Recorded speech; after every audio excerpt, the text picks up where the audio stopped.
നിങ്ങളുടെ ഫേവറേറ്റ് സീരിയലുകൾ ടിവിയിൽ വരുന്നതിന് മുൻപേ സൺ നെക്സ്റ്റ് ആപ്പിൽ കാണാം. ഇനി എല്ലാവർക്കും മുൻപേ കാണൂ. ഇപ്പോൾ തന്നെ സൺ നെക്സ്റ്റ് ആപ്പ് ഡൗൺലോഡ് ചെയ്ത് സബ്സ്ക്രൈബ് ചെയ്യൂ. നമ്മുടെ കുടുംബത്തിന്റെ വീഴ്ച കാണാൻ കാത്തിരിക്കുന്ന ഒരു കൂട്ടരുണ്ട്. ബിസിനസ്സിൽ നിരന്തരമായി നമ്മളെ തോൽപ്പിച്ചുകൊണ്ടിരിക്കുന്നവർ. അവസരം കാത്തിരിക്കുന്നവരുടെ മുമ്പിൽ എനിക്ക് തോറ്റു കൊടുക്കാൻ വയ്യ എന്ന് പറഞ്ഞ സൂര്യയുടെ മുന്നിൽ തോൽക്കാൻ വയ്യ, അത്രയല്ലേ ഉള്ളൂ. ഈ ഒരു അസുഖത്തിന്റെ പേരും പറഞ്ഞ് അവൾ ഇവിടെ നിന്ന് ഇറങ്ങിയ എന്നേക്കുമായി അവൾ അവിടെ തന്നെ നിർത്താമെന്ന ഞാൻ കരുതിയത്. പക്ഷെ അവൻ എതിർത്ത് നിൽക്കോളം അത് സാധിക്കില്ല.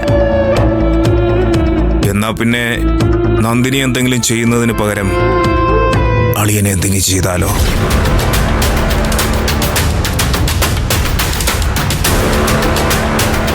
എന്താ പറഞ്ഞേ?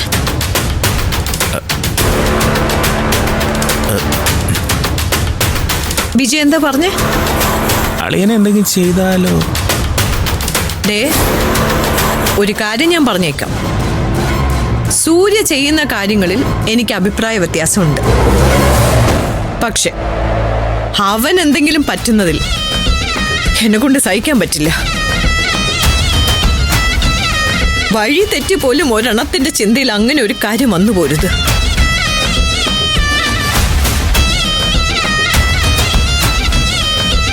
അവനെന്നെ വേണ്ടായിരിക്കും, പക്ഷേ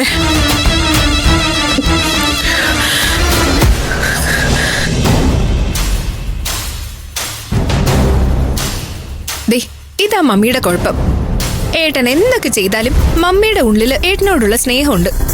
അപ്പൊ പിന്നെ സഹിക്കാതെ നിവർത്തിയില്ലല്ലോ. തോൽക്കുന്നതിനെ കുറിച്ച് പറഞ്ഞിട്ടും കാര്യമില്ല.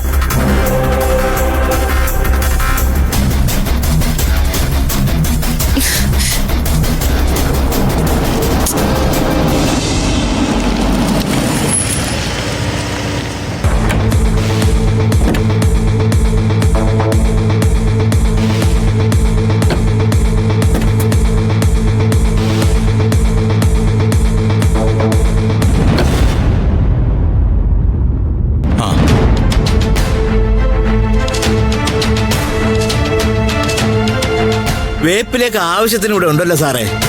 ഇരിക്കട്ടെ. പിന്നെ മണി, നന്ദിനിയെ നോക്കാനായിട്ട് എന്റെ ഫ്രണ്ടിന്റെ ഭാര്യ ആരതി വരും. അടുക്കളയിൽ എന്തൊക്കെയാ ഉണ്ടാക്കേണ്ടത്, പ്രത്യേകിച്ച് എന്തൊക്കെയാ വേണ്ടത്, അതൊക്കെ ആരതിയോട് ചോദിച്ചേക്കണം. മനസ്സിലായോ? അല്ലാതെ സ്വന്തം ഇഷ്ടത്തിനൊന്നും ചെയ്യാൻ നിന്നേക്കരുത്, കേട്ടല്ലോ? ഇല്ല സാറേ. അല്ലെങ്കിൽ എനിക്കെന്താ പ്രത്യേകിച്ച് ഇഷ്ടങ്ങള്?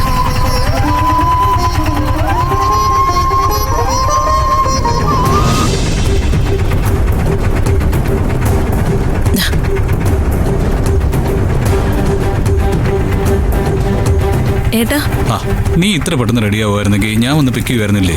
അതൊന്നും കുഴപ്പമില്ല. ഫ്രൂട്ട്സ് ഒക്കെ വാങ്ങിച്ചിട്ടുണ്ട്, മതിയോ നോക്കി. മതി ഏട്ടാ, എല്ലാം ആവശ്യത്തിനുണ്ടല്ലോ. അല്ല, ഇതെവിടുന്നാ? അതേ, നേരത്തെ എടുത്തത് ഇവിടെ അടുത്തൊരു വീട്ടിൽ നിന്നാ. പിന്നെ വീണ്ടും വീണ്ടും ചോദിക്കുമ്പോൾ അവർക്കതൊരു ബുദ്ധിമുട്ടാവുമെന്ന് എനിക്ക് തോന്നി. വഴിയിൽ വരുമ്പോ ഒഴിഞ്ഞൊരു സ്ഥലത്ത് ഒരു മരം നിൽക്കുന്നത് കണ്ടു. ഞാൻ മതിലേക്ക് കയറി അതങ്ങ് പൊട്ടിച്ചു. ഏട്ടൻ മതിലെ കയറി ഇന്ന് പൊട്ടിച്ചോ? അതിനെന്താ, നമ്മുടെ ആവശ്യമല്ലേ. നീ അതേക്ക് വാ. അല്ല, നന്ദിനിയുടെ അച്ഛൻ പോയോ? ഇല്ല, അച്ഛൻ മോളിലുണ്ട്. നീ വാ, മണി പിടിക്ക, അതും കൊടുത്തേക്ക് വാ. വിഷ്ണു എവിടാടാ? ഇപ്പോഴത്തെ ട്രെൻഡ് റീൽസാ. ഇന്ദ്രജയ് വേദേ എവിടാ? കൊള്ളാല്ലേ? നമുക്കൊരെണ്ണം ചെയ്യണം. വന്ന് പിന്നെ ചെയ്യാം.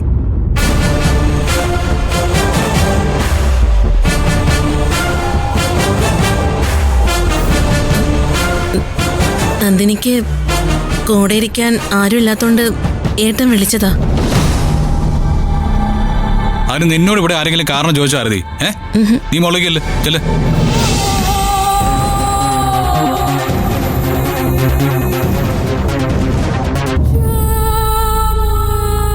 മണി വാ. എന്താ സാറേ?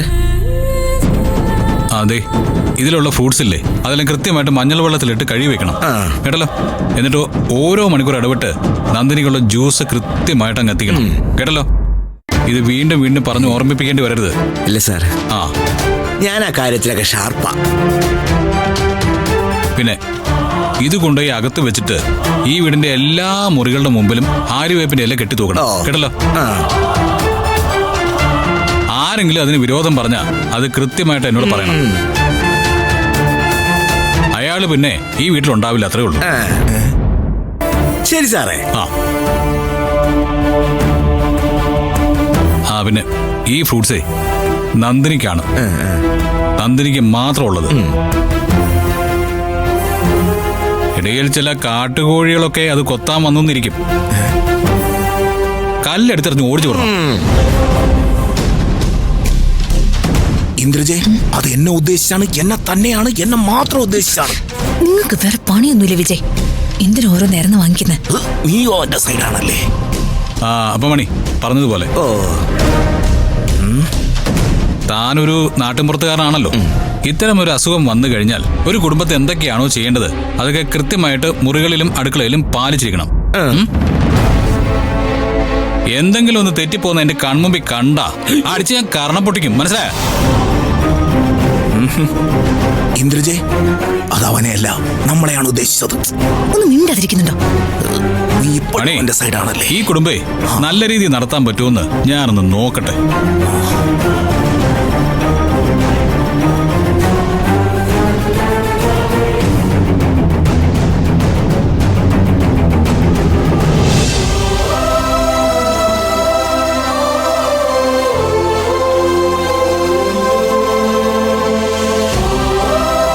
സെക്യൂരിറ്റി ഡാഡ് വരുന്നു.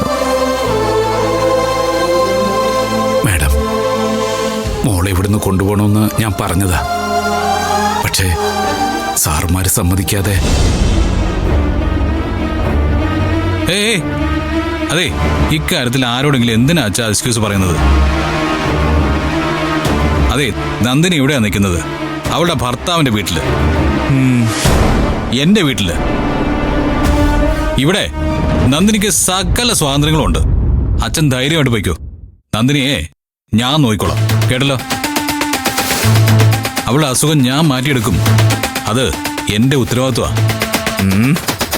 സാറേ, അത് പിന്നെ അതെ, അച്ഛൻ ഇങ്ങനെ താണു തുറന്ന് നിൽക്കേണ്ട ഒരു ആവശ്യമില്ല. നേരെ നിൽക്കണം. ദാ എന്നെ ഇങ്ങനെ ചേർത്ത് പിടിച്ച് നിൽക്കണം, കേട്ടല്ലോ? കാരണം ഞാൻ അച്ഛന്റെ മരുമകനാ. എന്റെ അച്ഛനെ പോലെ എന്നോട് ഇടപഴകാനുള്ള സ്വാതന്ത്ര്യം അച്ഛനും ഉണ്ട്. അച്ഛൻ ചെല്ല്, ചെല്ല്. മണി, എന്തോ? ഞാൻ പറഞ്ഞതൊക്കെ തന്റെ മനസ്സിൽ നിന്നോട്ടെ, കേട്ടോ? ചെല്ല്.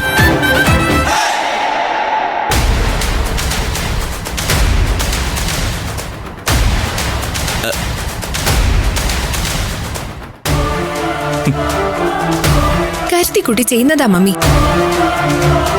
നമ്മൾ ആരെങ്കിലും ഒന്ന് പ്രതികരിച്ചാ നേരത്തെ പറഞ്ഞതുപോലെ നമ്മളെ ഇവിടുന്ന് പുറത്താക്കാൻ വേണ്ടി തന്നെയാ. അതെ,